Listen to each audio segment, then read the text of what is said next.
So, as you heard in the introduction, I've just spent quite a bit of time in the Middle East. There is some family connection as well. This year happens to mark the 90th anniversary of the first genocide of the 20th century, the massacre of the millennia-old Armenian people in what is now eastern Turkey. And on this trip, I actually went back to my mother's village and met the people who are living there now. There are no Armenians left. They're all Kurds.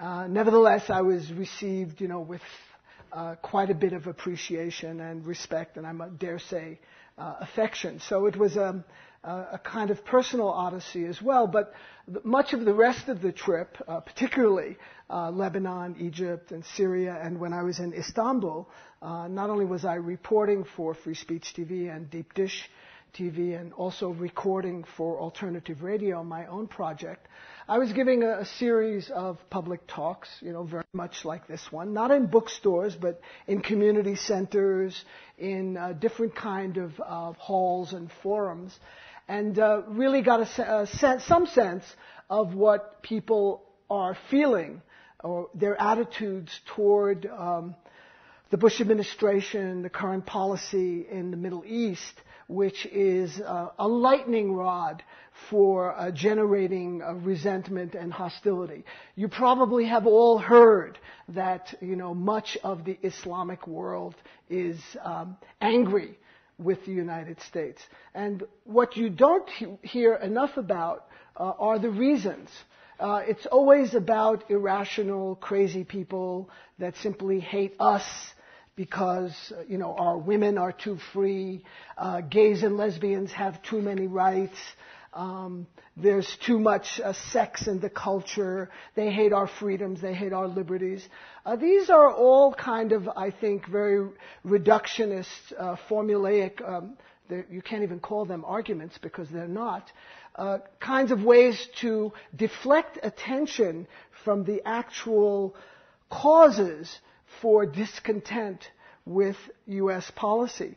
And it's interesting that in a lot of the countries I've traveled in, even beyond India, Pakistan, Iran, Brazil, other places I've been, people often make the distinction between the policies of the American government and the American people, which I think is somewhat astute and also quite generous.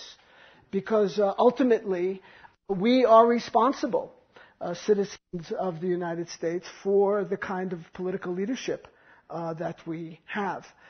And so, in these countries, people were talking about Palestine. They were talking about the occupied Golan Heights of Syria, which is never mentioned at all.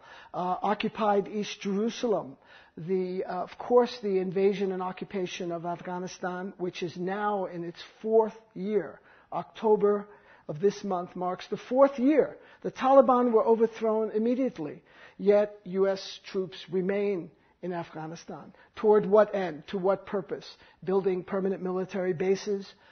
In Iraq, it is now 2.5 years since that ill-fated March 20th, 2003 invasion. And the United States, I kind of want to say they instead of we, because I also feel this detachment. We are building 14 permanent bases in Iraq.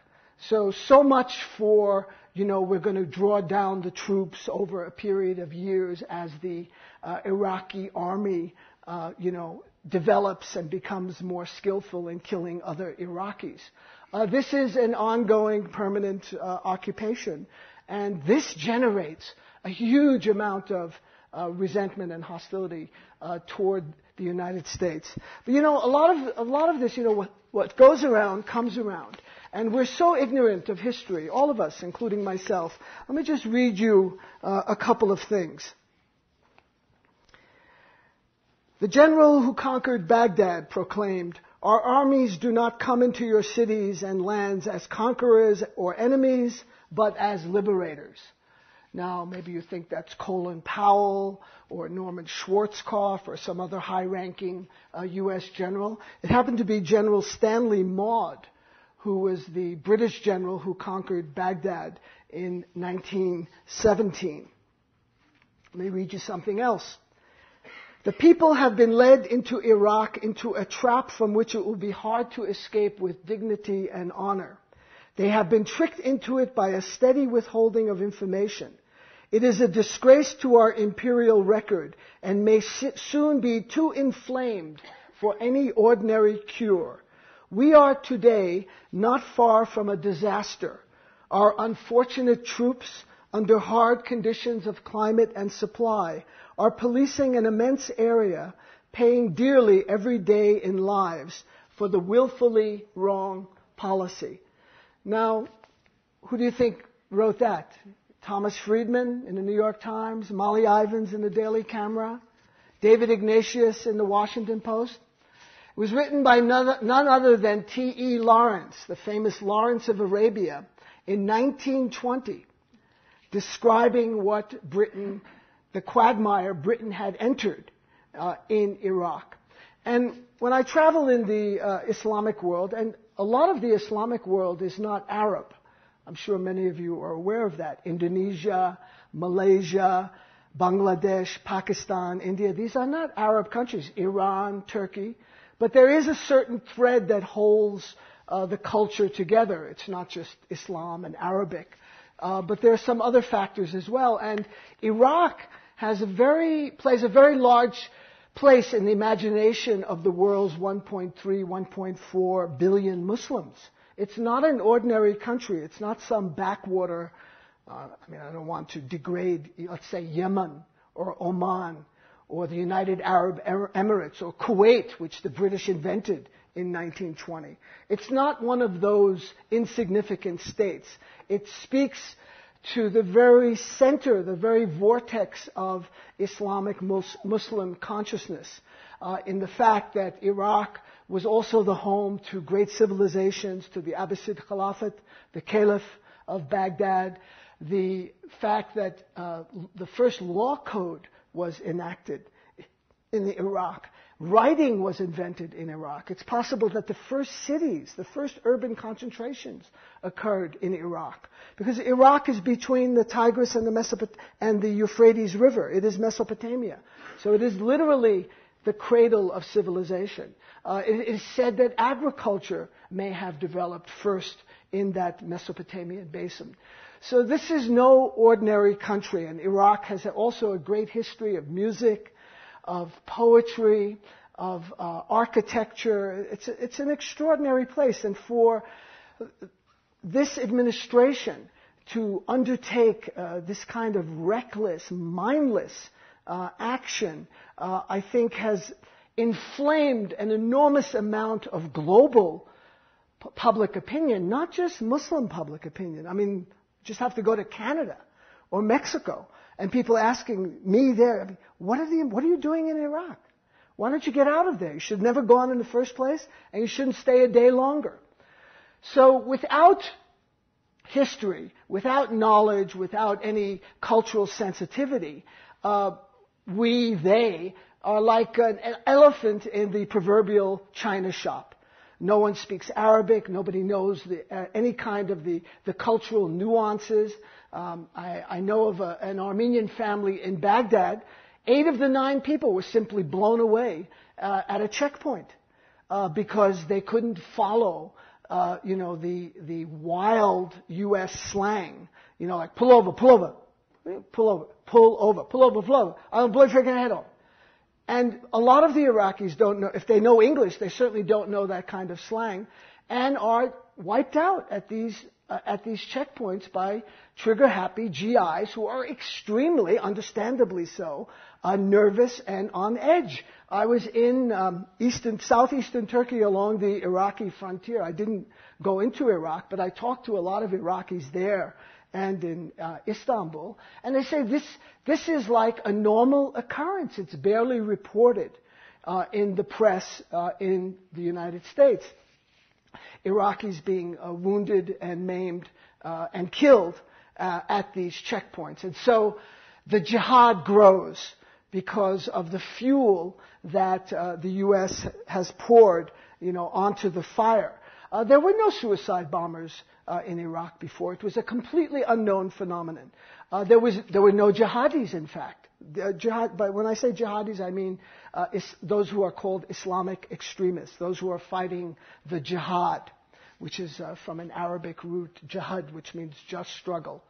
And mujahideen, which is a word you might know from Afghanistan, that's the plural. Those who fight in the jihad are the mujahideen. And so they have grown exponentially over the last 2.5 years since March 20th, 2003. And the way the Bush administration portrays it, they're saying, well, they're all foreign fighters. They're all coming from Syria or Saudi Arabia or Morocco or Tunisia or Algeria. This accounts for just a sliver of the resistance of the insurgents inside of Iraq. From all the sources and the people I've interrogated and talked to about this, it's overwhelmingly Iraqi in nature. And this has simply eluded, perhaps willfully or just because of what I think Katrina has revealed in its biblical winds and water and flood and fire, the enormous ineptitude and incompetence of this administration. I'm sorry to report that. I wish that were not the case. But, and the bar of incompetence and ineptitude in American history is pretty high. But this administration is getting right up there with the record holders.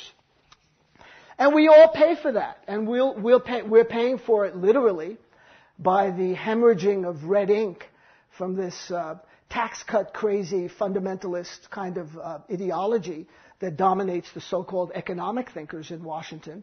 Massive tax cuts for the rich, borrowing until like there's no tomorrow.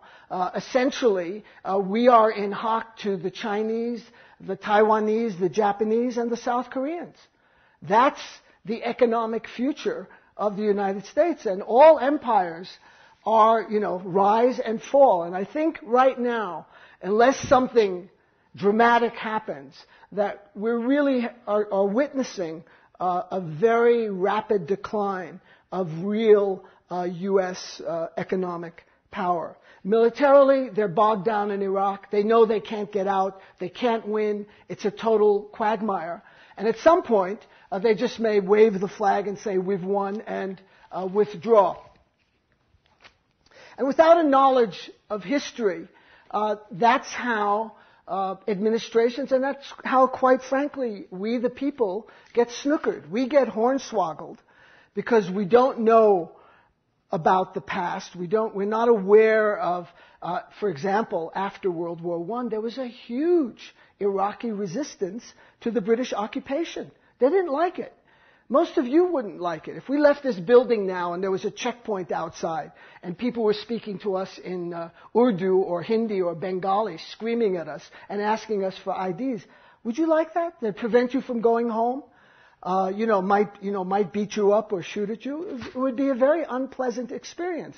So if you can imagine, this is what's going on a daily basis.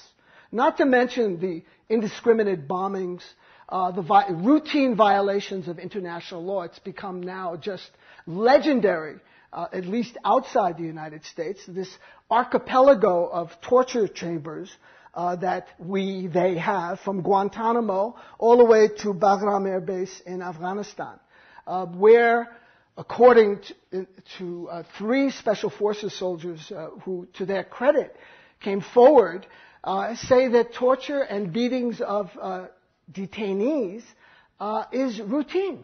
It happens on a daily basis. Now, people in the Islamic Muslim world, they're very aware of this. When I was in Beirut and would go past mosques, there were pictures of Lindy England, with holding the Iraqi with the dog, with a leash. These are very humiliating images for anyone. I mean, we wouldn't like it. But it resonates in a particularly profound world in very conservative societies, like most of the Muslim societies are. So again, the insensitivity of the Bush administration and the total lack of accountability. I mean, it's quite extraordinary. When you consider recent history, history that some of you are old enough to remember in this room of what happened at the end of World War II, where there was some accountability for war crimes, when people were brought forward and accused, and in some instances hanged for violating international law. Let me just read you something from Nuremberg. Individuals have international duties which transcend the national obligations of obedience and have the duty to prevent crimes against peace and humanity from occurring. The defense of "I was just following orders" was judged to be legally unsupportable and morally reprehensible. The Geneva Conventions have specific rules about the treatment of prisoners. In Cuba, Iraq, and Afghanistan, the U.S. has tortured detainees, and in some instances, I may add, has killed them. Scores of Afghans, Iraqis, and others have simply disappeared, have been killed. Who pays the price for the gross violations of basic morality, human rights, and international law? Now I'm speaking, not Nuremberg. Only low-level American soldiers, hapless people like Lindy England, and others who couldn't get jobs, part-time jobs in Walmart in rural West Virginia, and then are kind of seduced by Army recruiters who promise them you'll learn to fly helicopters, you'll learn to be a mechanic, you'll learn computer software, you'll travel, you'll have great opportunities. They don't tell these kids that, you may be committing war crimes or you might be placed in an immoral and an illegal situation by your government. It's all upside. And any of you who have ever talked to a military recruiter, it's very instructive. I have. And it's all glossed over. It's all about serving your country, traveling, having some economic security. You always wanted to go to school. We'll pay for your school. We'll give you loans. We'll give you training. And for kids that are particularly low income, they're very vulnerable to being seduced by this kind of rhetoric. I thought the most effective moment in Michael Moore's Fahrenheit 9/11 was the scene in a mall, strip mall. Do you remember that? Where these two paladins, they looked like men from Mars, bemedaled with their, the fruit salad over here and the epaulets and the cap and, rimrod straight, not like us. And they're talking to like some homies, just like hanging out in the mall, and they're completely winning them over with their raps about, you can get out of here. This is a dead-end town. You want to get away from your parents. So that's the kind of, economic draft that we have. Not one of these chicken hawks, almost all of them, except Powell, who's no longer in the government, all evaded military service in Vietnam. Every single one of them. The most bellicose, the most militaristic, the ones that want to send your sons and daughters and brothers and sisters to kill Iraqis and Afghans, they're the ones that avoided military service then. And how about their children today? Are they lining up to volunteer? Are the Bush twins in the Air Force or the Marine Corps? Are any of their children fighting in Iraq or Afghanistan? Nary a one. Now, these two books that I've written, I just want to say I'm really proud of them, and I think they're the best books I've ever collaborated on with these two wonderful individuals. Tariq Ali, who was born in Pakistan in 1943. He's the original street fighting man. The Rolling Stones, Mick Jagger? That's dedicated to Tariq Ali. Because in the 60s, when he fled Pakistan because it was a military dictatorship under Ayub Khan, and he was speaking out against Ayub Khan and the dictatorship, he ran away and he went to England where he's lived, and he was participating in demonstrations, and Jagger at that time was very political and wrote dedicated Street Fighting Man to Tariq Ali. He lives in London today, and he's simply, I think, one of the most astute and insightful people we have anywhere in the world. And he has the added virtue, of course, of being one of them, as Gore Vidal would say. He is of Muslim origin. He knows Islamic history, and he's steeped in the mores and the cultural background of the Islamic world. And he's traveled extensively. The other book with Noam Chomsky, this is part of a series I've done with someone who I think is our most important intellectual dissident, who is regarded as such outside the United States. I mean, I was just in Canada, and these books are on the bestseller list there. Here, it's like samizdat.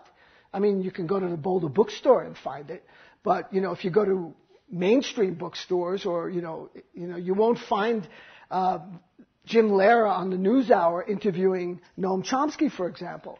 Or you won't find, Bill O'Reilly or Sean Hannity. Or could you imagine Larry King in an hour with Tariq Ali?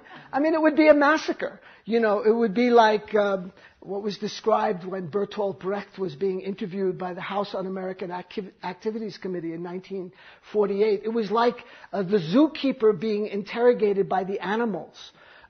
Totally incoherent. Don't have us any entree into any of the currents or streams that dominate, the thinking of these types of intellectuals. And they're not just boring intellectuals, Tariq Ali and Noam Chomsky. They're actually activists. For those of you, who've lived in Boulder for a while and familiar with my work and KGNU, you know that Chomsky's been here a couple of times on behalf of KGNU, the 20th anniversary in 98, the 25th anniversary in 03, and I've probably had him on more than any other broadcaster in the world in a series of dialogues as well as speeches. And so this one is called Imperial Ambitions, Conversations on the Post 9/11 World. And I want to read a couple of things. I know it's kind of boring. I never like to be read to, and I would always fall asleep in school. I would fall asleep anyway, but particularly when all you could see was the top of the teacher's head, and they'd start reading some boring text.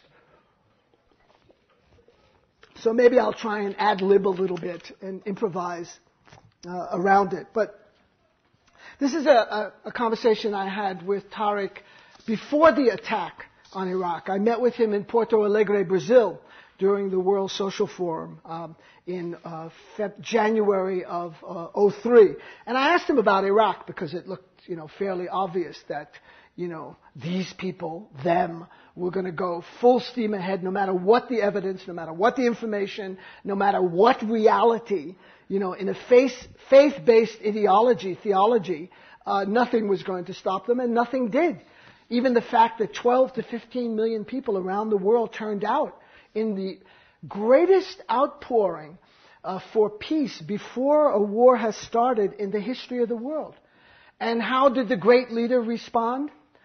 It's a focus group, and I don't pay attention to focus groups, which on the face of it, there's two things wrong with that. First of all, he pays an enormous amount of attention to focus groups. That's why he's calling James Dobson Focus on the Family in Colorado Springs every time he nominates someone to the Supreme Court. And he's always courting his Christian fundamentalist American Taliban base. So he's constantly sensitive to that. And the other thing is that it simply wasn't a focus group. It was just ordinary citizens in this country and around the world. Well, this is Tariq.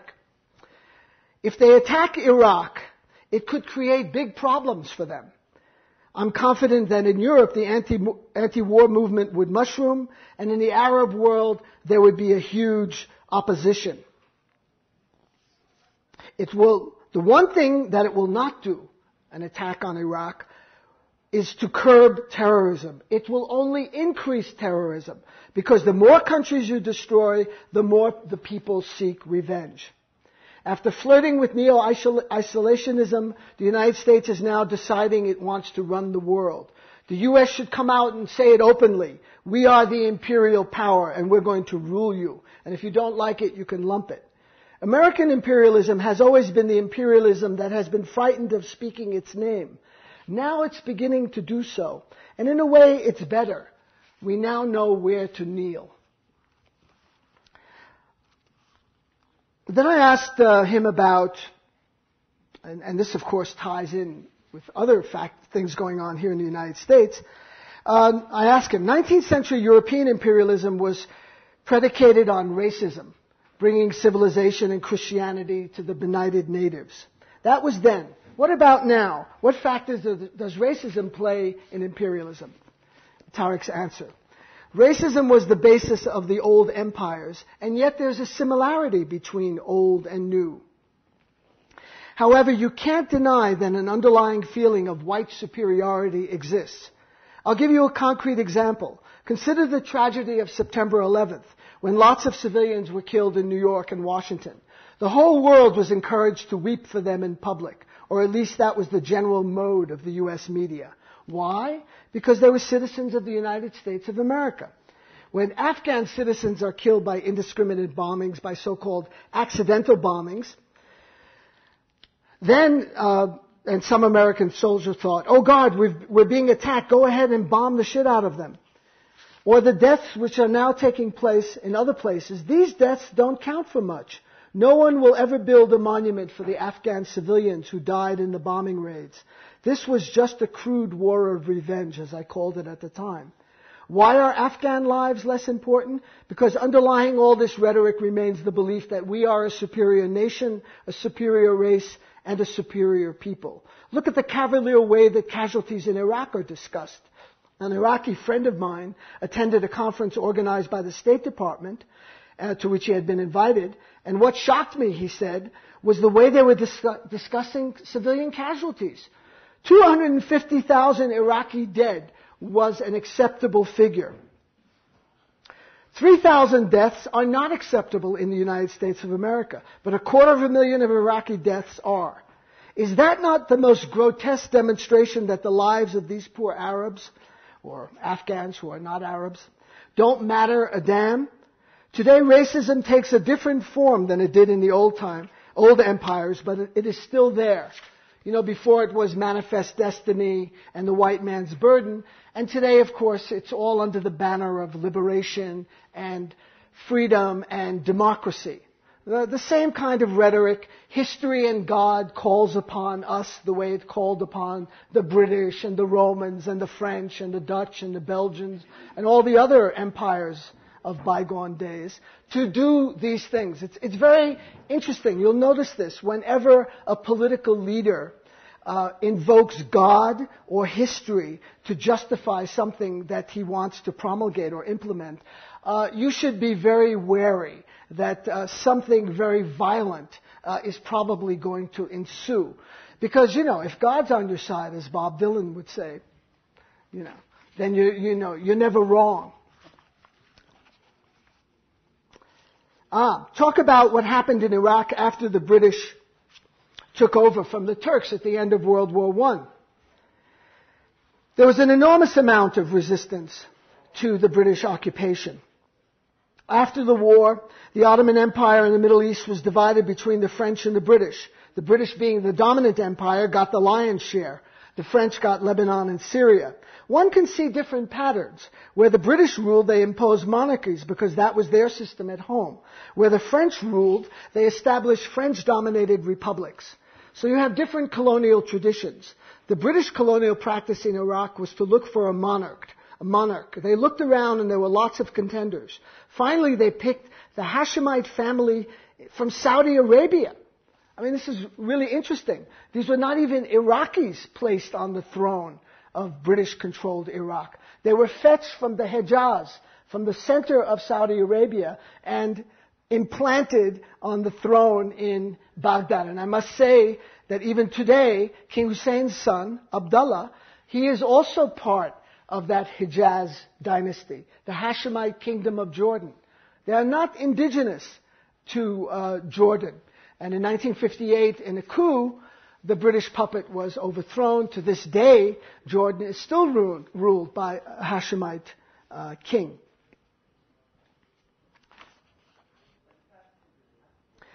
Then I talked about to Tariq about an incident that happened to me in Dublin at Trinity College a couple of years ago. I was debating there with one of Blair's henchmen. His name is Bill Rammell. You know, very proper British, you know, the way they speak. And, you know, they make everyone feel like they're a headmaster and you're this little boy. You know, the way they speak down to you. Much the way American diplomats are perceived, and quite correctly, in the Arab world. I'll get back to Ramel in just a second. But I was in Beirut when David Satterfield, who's Assistant Secretary of State for Middle East Affairs, now Deputy Ambassador in Baghdad, came to Lebanon. And the way he spoke to the Lebanese, I mean, grown men and women, it was like the British head schoolmaster from a proper private school, public school in Britain, giving out grades to people. You're doing quite well. We're very proud of you. You've got to make a little more effort in this area. And if you exert yourself, we will reward you. You get a C. Do your homework. We may raise that to a C+. Giving out grades to these people. And, the next day, and I was there, and I saw it and I heard it, the indignation that ordinary Beirutis, and Beirut is a very sophisticated city. It was called the Paris of the Orient for many years. I mean, people, not like here, they speak 3, 4, 5 languages. My best friend there speaks 5 languages. That's not extraordinary. That's quite ordinary in the metropolitan centers of the Middle East, like Baghdad, like Cairo, like Beirut, and like Damascus. 2, 3, 4 languages. And, our representatives, Condoleezza Rice, the same thing, giving out grades. You've got to improve. You've got to do better. We have a lot of confidence in you. It's like these people, and even Mubarak, who's in their pocket, right? I mean, Mubarak is totally an American puppet. He is now the longest running ruler of Egypt since Ramses II. Okay? He just won a 5th 6-year term. He even said, after one of these visits, maybe it was Karen Hughes, who is Bush's appointed diplomat to mend relations with the Arabs and the Muslim world. I mean, these people are so naive. I'm sorry to keep hammering on this. They are so unaware. They think it's a problem of public relations. It's not that we continue to support occupation of Syrian territory, the annexation of East Jerusalem, the occupation and the wall in the West Bank. It's not about Afghanistan. It's not about the invasion and occupation in Iraq. It's about our message. We're not getting the message across. It's a PR problem. So he appoints this woman, who again knows no languages other than English, to go and lecture to these people. And so Mubarak, to get back to Mubarak, after one of these visits, says, the way they talk to us, this is the direct quote, the way they talk to us is as if we are children, that we have no culture, no history, no civilization whatsoever. I mean, he was insulted. Can you imagine someone who's like this with them, takes that kind of umbrage. So let me get back to Bill Ramel. Okay, he's this Blair apparatchik. We were having a debate, in Trinity College. It was pretty exciting, actually. But after a while, he was simply getting overwhelmed with the evidence, facts, reality, not theology, not ideology, but actual information, hard information. There are no weapons of mass destruction. There is no connection between September 11th and Saddam Hussein in Iraq. There is no connection with Al-Qaeda, at least not before March 20th, 2003. There are no drones of death. There are no chemical underground factories. There are no Scud missiles. There are no 45-minute launch on order, missiles that are just sitting in Iraq. On and on and on. I mean, it was almost unfair, like to have this guy up against the ropes. But then finally he played his ace. And what is their ace? You are anti-American. This is what all these arguments, after the intellectual arguments collapse, every single one of them. You remember Colin Powell, the great moderate? He made 29 allegations on February 5th, 2003 at the UN. All these things about Iraq, even, it was a, what do they call that? Dog and pony show? Horse and pony show? Dog, horse? Dog and pony show. there was images, there was tape recordings of supposedly conversations between the Iraqis. People who know Arabic were just, their ribs just exploded in laughter at the insane translations. Like, how you doing, bud? What's happening? Like into American slang English. And people simply don't talk that way in the officer class in Iraq or in most countries for that matter. 29 allegations Powell made, not a single one bore fruit. Not a single one was ever, proven to be true. That's quite remarkable. I mean, if you say 29 things about anything, the weather, food, sports, one or two are bound to be right. Don't you think? Just law of averages, you'll get one or two right. 29 out of 29. Now, this ignominious figure, who was regarded with such, honor and respect, now says that's a blot on his record. And he feels, I think the word he used was disappointment. Disappointment? That's an understatement. And he would, again, if we had an open media, if we had a real democratic opposition in this country, these people would be sitting next to Milosevic in The Hague, facing war crimes. Milosevic is like an altar boy compared to the crimes of Rumsfeld and Cheney and Wolfowitz and Elliot Abrams and Douglas Feith and all the rest of them that are still collecting their paychecks, who are still being honored and addressed with dignity and respect. So it boiled down to that. You hate America, you're part of the anti-American crowd. So I asked Tariq Ali about this. The anti-American argument suggests that the United States is a monolith, but we know there's a long history of Americans who have opposed U.S. imperialism. Many others stood up against the depredations of empire by forming the Anti-Imperialist League during the occupation of the Philippines. There is obviously a long tradition of dissent within the United States.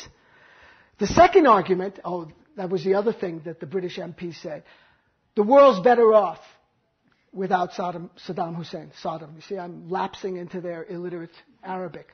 Saddam Hussein, not Saddam. And the Iraqis are better off, okay? The second argument is rubbish. How is the world a better place with an Arab country under occupation with a war going on? A dual occupation of the Middle East. The world is not a better place. It is a more dangerous place because this war encourages terrorism. As for Saddam, when his repression was at its worst, he had an audience with Donald Rumsfeld, Ronald Reagan's special envoy, who came to visit Baghdad in December 1983. Britain and the United States backed Saddam during his worst atrocities, including the gassing of the Kurds in 1987 in Halabja. The left protested these atrocities, the American and British left, but our governments continued to back Saddam. There is no basis for the Americans to claim that things are better. It's always preferable for dictators to be removed by their own people. Then the change remains organic. That's Tariq Ali. Now let me read a few things from Chomsky. Now, these questions, and Chomsky's an extraordinary character. I wrote to him in the late 70s or early 80s, and he wrote back to me, and we just started a correspondence. I was so surprised he replied to my letter. When you write to a lot of busy, famous people, either you get some form letter or you don't get anything. You don't get any reply whatsoever. He actually wrote to me. And so we started this exchange, and that culminated in our first interview in 1984, and there's just been, a series of them since. But in this book, I asked him questions that were troubling me, that people were asking me at talks in the United States. So I wanted to know, kind of get his thinking on these things. So this is, the question I get at every single talk I give. At the talks you give to American audiences, you are often asked the question, what should I do? That's me asking. And now his response. only by American audiences. I'm never asked this in the third world. When I go to Turkey or Colombia or Brazil, they don't ask me what should I do. They tell me what they're doing. When I went to Porto Alegre, Brazil for the World Social Forum, I met with some landless campesinos. That's the Via Campesino movement and the Movimiento Sin Tierra, the landless workers movement. And they didn't ask me what they should do. They told me what they were doing. These are poor, oppressed people living under horrendous conditions. And they would never dream of asking me what they should do. It's only in highly privileged cultures like ours that people ask these types of questions. We have every option open to us and have none of the problems that are faced by, say, intellectuals in Turkey or campesinos in Brazil. We can do anything. But people here are trained to believe that there are easy answers, and it doesn't work that way. If you want to do something, you have to be dedicated, committed to it day after day. Educational programs, organizing, activism. That's the way things change. You want a magic key so you can go back to watching television tomorrow? It doesn't exist. And I'm reminded that this year is the 50th anniversary of Rosa Parks refusing to sit down in the back of a bus in Montgomery, Alabama.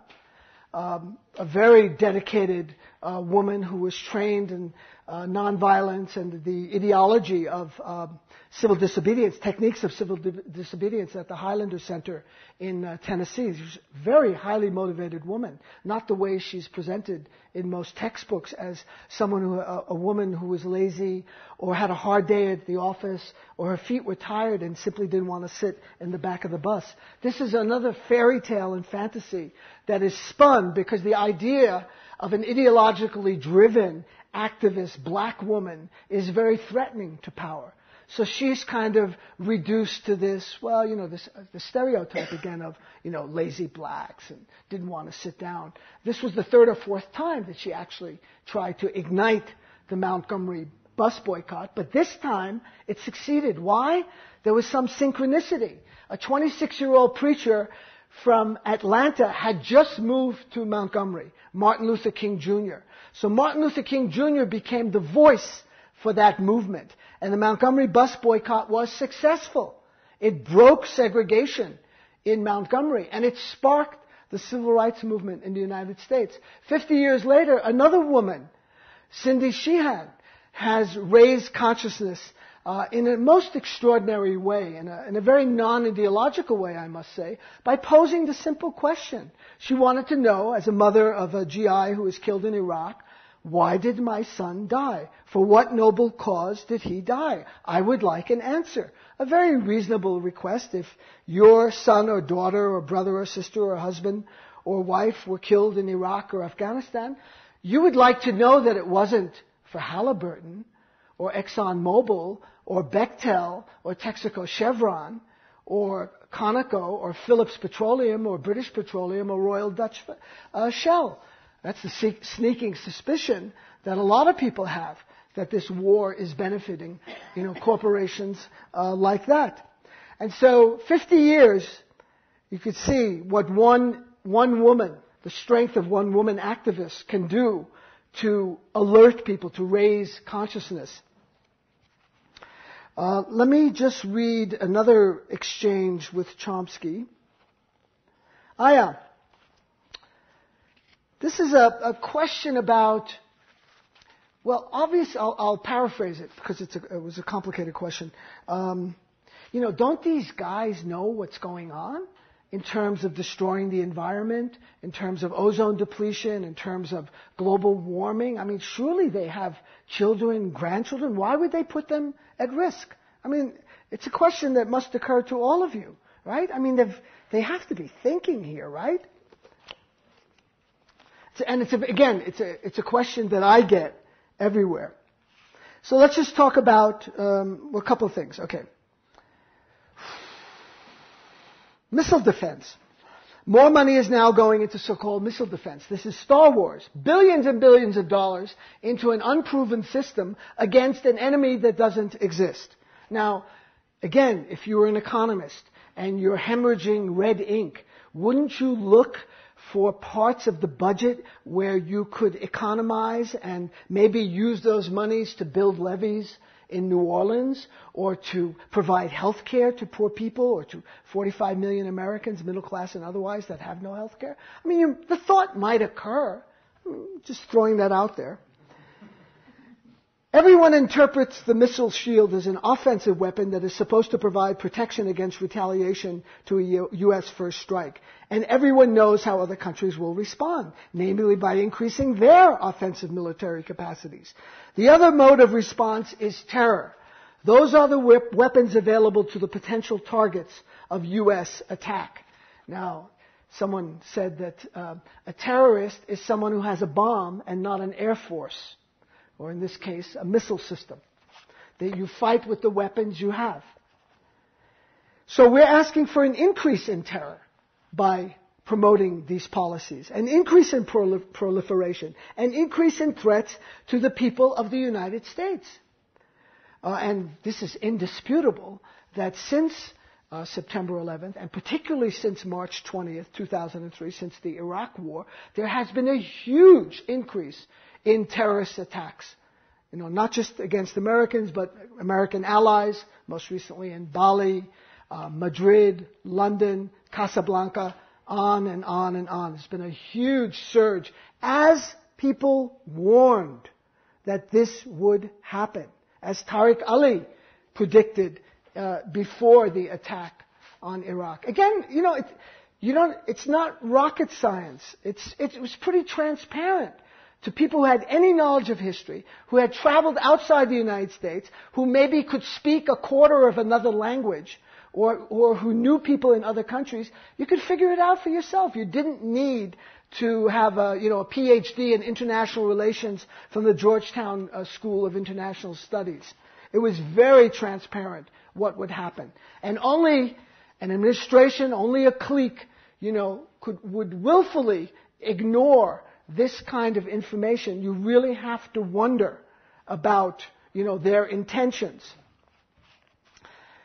So that the increase in terror is a consequence of these actions, and it's not particularly secret.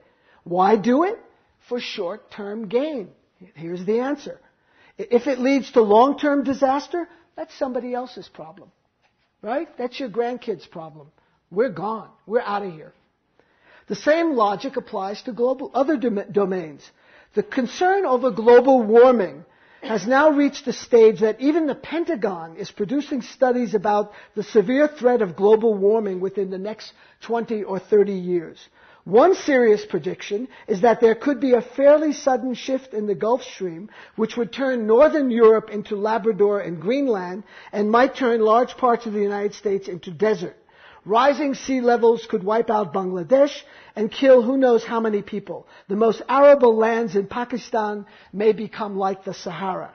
The effects of all this are indescribable. Are we doing anything about it? No, we don't care.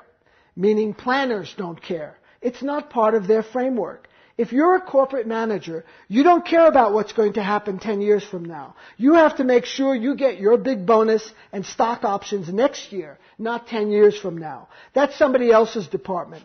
This fanatic ideology is built into the institutional structure. You can't even blame individuals for it any more than you can blame Robert McNamara for carrying out a cost-benefit analysis that shows how to maximize the number of Japanese. He was Curtis LeMay's top civilian planner in the military, planning attacks on Japanese cities. And later in Vietnam, he was Kennedy and Johnson's Secretary of Defense. How to maximize the number of civilian deaths. It's like what Hannah Arendt said about Adolf Eichmann. You do your job. Other considerations aren't part of your domain. Eichmann coined that phrase, the banality of evil. And in talking to Eichmann, he seemed to have no concern, no remorse for the actions that he undertook. He was a classic type of bureaucrat, carrying out a functionary and carrying out his duties. Now, finally, I asked Chomsky, and this will be the last quote I'm going to read. The World Social Forum, which started in Brazil in 2001, has a slogan, "Another world is possible." Now, we'd all like to dream about that, imagine it. I think it's important to think about some kind of positive outcomes to the situation that much of the planet is experiencing today, and particularly we, as the most powerful country in the world, a country with 4 to 5% of the world's population that's consuming 25 to 30% of the world's resources, an unsustainable ratio, and that is going to have extremely deleterious effects and impacts. Katrina and Rita are the proverbial, just tips of the iceberg. The Gulf of Mexico has warmed by at least 2 degrees. The frequency of hurricanes is now an acknowledged fact. It's not some fantasy of some, green nut somewhere in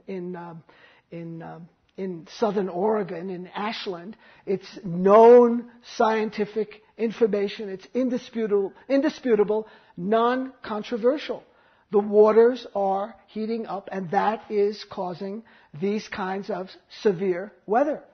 We're now in October, and there are still hurricanes. I'm old enough to remember that by August 30th, Labor Day, that was it for hurricanes.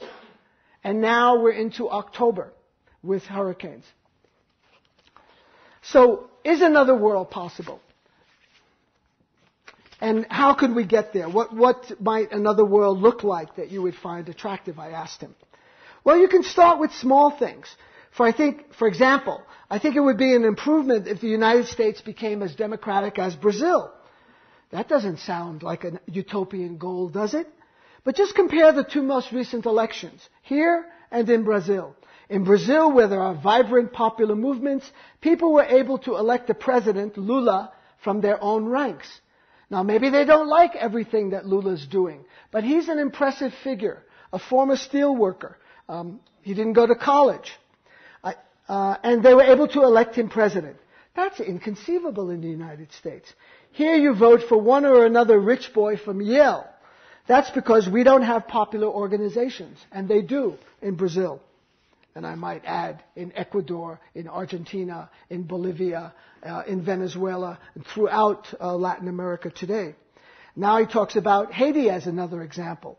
Haiti is considered a failed state, but in 1990, Haiti had a democratic election of the kind we can only dream of. That's when they elected Jean-Bertrand Aristide. It's an extremely poor country, and people in the hills and in the slums actually got together and elected their own candidate. And the election just shocked the daylights out of everyone, which is why in 1991 there was a military coup supported by the United States to crush the democratic government. For us to become as democratic as Haiti doesn't sound very utopian. For us to have a medical care system like Canada is not reaching for the stars. For us to have a society in which the wealth of the country isn't concentrated in the hands of a tiny elite isn't utopian. And you can go on from there to much more far-reaching goals. Many of the basic institutions of our society are totally illegitimate. Do corporations have to be controlled by management and owners and dedicated to the welfare of shareholders instead of being controlled by the people who work in them and dedicated to the community and the workers? It's not a law of nature. Noam Chomsky from Imperial Ambitions. So we might have a little bit of time for questions. How are we doing? 10 more minutes? Okay, and I do have some AR catalogs here, and that's how I support my operation. The $100,000 speaking fee that the Boulder Bookstore offered me, of course, is half of what I usually get. So I felt, I couldn't accept it. So this is the key, and I hope you'll tune in. 1390 AM in Denver, 88.5 FM in Boulder, Wednesdays at 6. I've got some postcards here as well of Arundhati Roy and Noam Chomsky, and some catalogs. So maybe we have time for a few questions before you can get some books. And it's important that you get books as well to support the store. Could you just speak a little bit about your experiences in the Middle East and media in the Middle East, about Al Jazeera and sort of their influence on that culture, and if it's possible to make a comparison on the spectrum of media in this country? I went to Syria and Egypt, right? So automatically, you think state-controlled media. and it is state-controlled media, you get more information about international affairs in Syria and Egypt than you do here. Unless you go into the crevices here. I mean, there is information here, but you have to pull it out. You have to get dirt under your fingernails. It's not at the checkout counter at Whole Foods or King Soopers or Safeway. There you get the tabloid journalism and, Brad Pitt breaking up with Jen Aniston and how sad that is and things like that. He's referring to Al Jazeera, which is an Arabic language satellite network that is based in Qatar, or Gutter, as it's also mispronounced. And since its inception in around 2000, it has made a lot of waves, particularly in the Middle East, reporting on dissidents and uprisings in opposition to some of the monarchs and emirs like Mubarak. Mubarak hates Al Jazeera. He's closed it in Egypt. Many of the countries in the region have shut down Al Jazeera because it, reports things that are unfavorable to the regimes.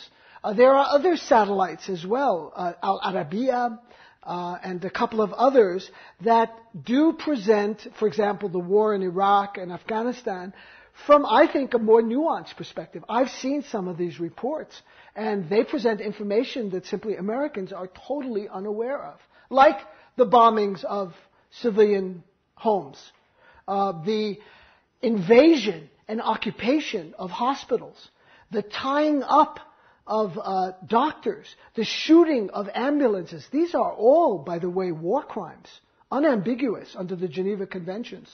Hospitals are protected areas. Patients thrown to the floor, and doctors as well, and tied up, kicked and beaten. So they report on that.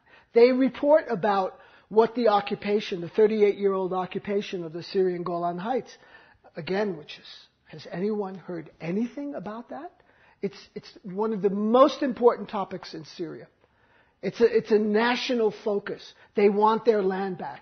Imagine if some country took Texas, but I thought then you might applaud. Let's pick another state. Maybe, Washington State. Imagine some country, annexed Washington. You have family and friends you were born. Would you like that? You wouldn't like it. You'd want Washington to be returned to the United States. So there's this Golan Heights, which is a big issue in Syria. Complete media blackout, whiteout here.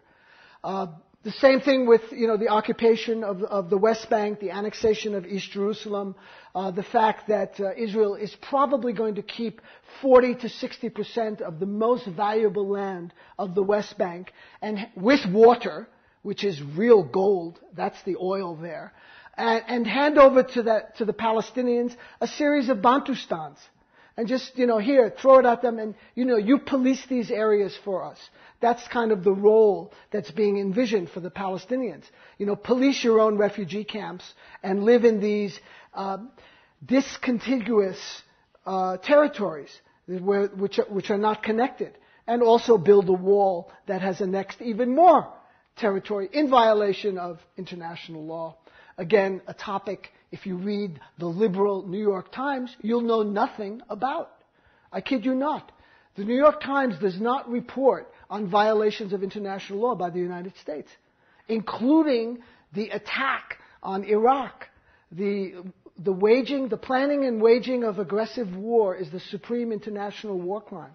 In a study of New York Times editorials from September 11, 2001, until the attack on Iraq, March 20th, 2003, 70 editorials on Iraq. Not one editorial mentioned that the planning and waging of aggressive war, for which German and Japanese officials and military leaders were hung at Nuremberg and at the Tokyo trials, was not mentioned at all. That's in the left media, including, NPR, the NewsHour with Jim Lehrer, Charlie Rose, never mentioned at all. It's always been, and it continues to be, to a large extent, they didn't fight a smart war. They didn't know what they were doing. They didn't send enough troops. Where were the translators? How come they didn't prepare for this eventuality? Where were the civilian people? How come Halliburton got, it's all this about the tactics. The internalized assumption was that our country, their country, has some kind of God-given right to attack any country on the face of the earth. So that's the left liberal media. These kinds of things are talked about on Jazeera and Arabiya. And there's a couple of others as well. The U.S. also has a propaganda TV station. I saw it actually, Al-Hurra, which means the freedom. And it's not even out of Iraq. It's out of McLean, Virginia, right near CIA headquarters. And there they have some, Potemkin Iraqis, pretending to be Iraqis. I mean, they may be, and they have the maps of Iraq in the background. It's all like a faux réalité. It's like reality television, in a way. The news has become propaganda. It's hard to make this up, but it's true. It's something like Goebbels could not have imagined 60, 70 years ago when he was dreaming up, Nazi propaganda.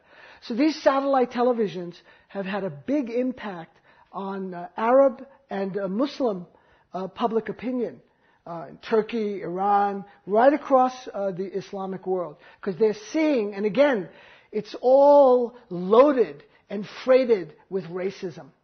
Mostly white Christian Americans, invading mostly Muslim Arab countries. People who are, the wrong complexion to get the protection, as it were. Did you see Control Room?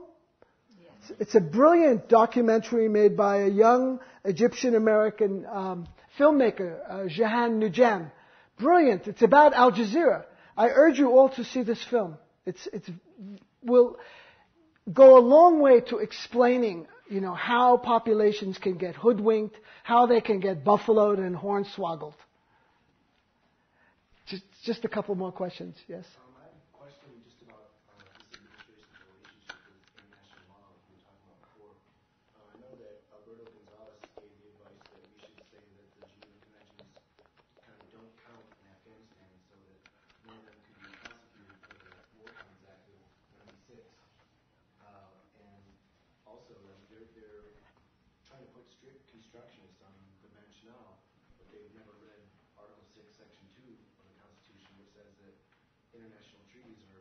Supreme law of the land, quote unquote.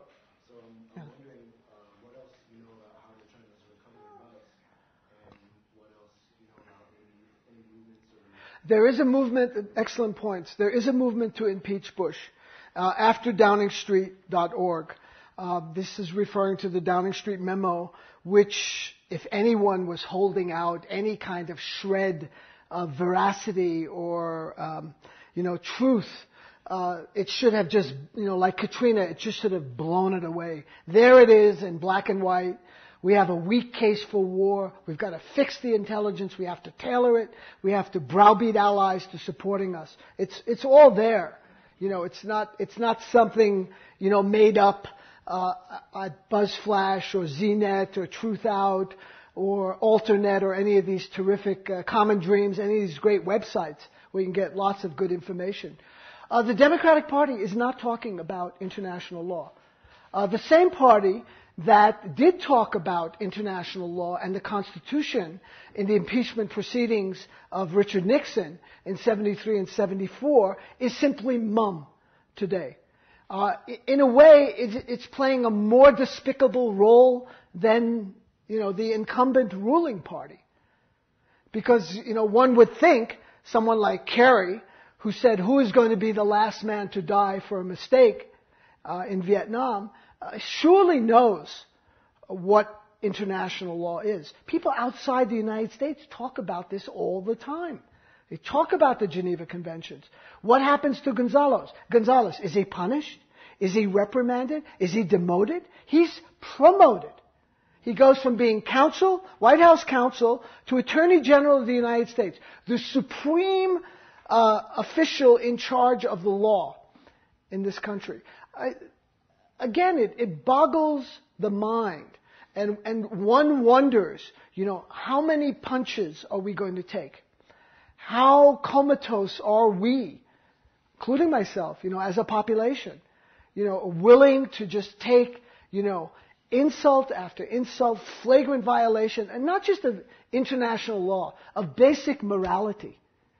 Attacking people that are not threatening you. That's basic morality. And it's also codified in international law. The lying. Not, mislead. You know how they use this Orwellian term? It infuriates me. We were misled. Like we're victims, we were misled. The American people were deliberately lied to by this administration. A whole plethora of lies from a panoply of very high administration officials. Systematic. And they knew it. And the evidence to support their knowledge of it makes them bona fide war criminals. Again, there's no discussion. Maybe Bernie Sanders, maybe someone. Do you think Ken Salazar in the Senate would dare even speak? You think Allard even knows what the Geneva Conventions are? I'm sorry to say. He is one of the most woeful representatives of the 100 in the Senate. It's not a very, there are not a lot of bright bulbs there in the Senate. I don't think we can wait for political action. I think it has to come from the streets. It's got to be from the bottom up. We've got to rock the Kasbah and just say basta. And that's what's happening in Latin America. For any of you who are wondering about resistance, I urge you to go to Latin America and see what's going on there or read about it. Get Naomi Klein's new film, The Take. Get a film made by 2 Irish filmmakers, The Revolution Will Not Be Televised, about Venezuela. Travel if you can to Bolivia, or read up about Evo Morales and the movement there. What's happened in Cochabamba and in Santa Cruz, where there have been popular movements, overthrowing oligarchies. These are in some of the poorest and most oppressed countries on the face of the earth, as Chomsky mentioned. With none of the opportunities or the advantages that we have. Yet people there are doing things. They are not just fighting the power, but are organizing and have resistance models that are making headway. It's quite likely that Morales will be elected president of Bolivia in the next election. Similar things are happening in Ecuador. Hugo Chavez, who was called in the New York Times yesterday a strong man, that was the headline, strong man in Venezuela. He's a democratically elected president. Not once, but several times. So you see how language is used to poison the discourse. Oh, he's a strong man. He must be like Trujillo or Somoza or Noriega or some of the other caudillos that the United States has supported in Latin America. He's a democratically elected. This is in the liberal New York Times, calling him a strong man in the headline. Just jumped out at me. Yeah, just one more question. Yes, in the back. Just kind of a real overarching question about all of your points, which I really enjoyed listening to you here. You're in a room, you're kind of like preaching to the choir in the sense that, you're in Boulder and we're all, I think, pretty much on the same page, if not exactly on the same page. My question to you is, what are your thoughts about talking to and engaging in some sort of dialogue with people who don't agree with you? How are you received by people who think you're like Noam Chomsky? There are lots of people who just hear the name and they really don't want to hear what he has to say, no matter how smart he is. The first point about the choir, first of all, I don't know that for a fact, but let's say it's true. The choir needs nourishment. The choir needs affirmation too. You need to know you're not crazy. You're not the only one out there. There are other people thinking these thoughts. So on that level, I think it's very useful for me to meet the choir, and I don't consider you here as a monolith. I'm sure they're very nuanced opinions on a whole range of issues. To the other question, I broadcast on hundreds of radio stations. I have no control over the hundreds of thousands of people who just turn on the radio. Many of them irate, angry, call me at my expense. Most recently, as someone said, why don't you go back to Russia? after he heard a program on healthcare in Canada that was considered socialistic. This guy didn't have healthcare. He should have been interested in this program. Well, first of all, I said, I'm not Russian. I don't speak Russian. I don't have any family there. Why would I want to go to a country I know nothing about? And I've only been to once. At least, send me somewhere I'd be more at home, maybe like Syria or Lebanon. But a lot of people do call. I'm going to be speaking, is it the Elks Club or the Kiwanis Club very soon? Those kinds of groups. Believe me, the so-called conservatives, right, are very, very uncomfortable. They have been saturated with propaganda. Flag waving can really intimidate a lot of people. Rally round the flag. We're at war. We're in great danger. I will protect you. I am your great leader. If you keep hammering these points, people can be susceptible to them, particularly if you don't have any counter-narrative, particularly if you're not getting other streams of information. So even among these people, let's say, there's a great unease now. Katrina, sadly, really did serve a kind of greater societal purpose in revealing not just incompetence and ineptitude and sloth and just, a whole range of things, but also the fact that there are, 1 in 8 Americans live in poverty in this country, most of them people of color. And that money that should be going to protecting shore communities in Alabama, Mississippi, and Louisiana, that money is going to Iraq. Where was the National Guard in Louisiana, Mississippi, and Alabama? Where were the helicopters? Where were all the troop carriers and things that could have gone immediately to people's aid? 30 to 40% of that equipment and that personnel are in Iraq or Afghanistan. So people are kind of hearing these things. They're not hearing it on a regular enough basis for it to gain traction. On the economic level, there you find an enormous area, I think, to explore. Because, again, when I talk to people, let's say, okay, you earn $100, your expenses are $1,000. How long can you sustain that economic model? I mean, you can borrow money from your parents, you can sell your rare stamps and coins, you can go to your great uncle, he'll give you some money. At some point, one of these creditors are going to say, honey, I love you, you're a great guy, but, I got to see some cash. And China right now is holding the cards. Actually, China and Japan are making the Iraq war financially possible. If they said, we're not going to buy your treasury notes and your instruments, financial instruments, bonds, and et cetera, the U.S. economy, which is in huge deficit as well as debt, these are two different things. There's an annual deficit, and then there's the national debt, which is increasing at exponential rates. Again, if people are thinking about, forget about your grandchildren, think about yourselves. Think about 10, 15, 20 years from now. What kind of bankrupt society might we be living in? I'm not, trying to scare you. I'm, people, serious economists who are looking at the hemorrhaging of capital and the accumulation of debt, are saying that, sooner or later, and I asked Chomsky this question because this is another question at every, when's the dam going to burst? When's Humpty Dumpty going to fall down? Well, we can't predict that, but it's certain that it's going to happen. It's an unsustainable economic model. So conservatives who historically have been very tight-fisted with money. You earn $1, you spend $1. You earn $10, you spend 10. That kind of so-called fiscal responsibility. They're very worried about what's going on. And so that's an area, to explore. That's an area that you can talk to people.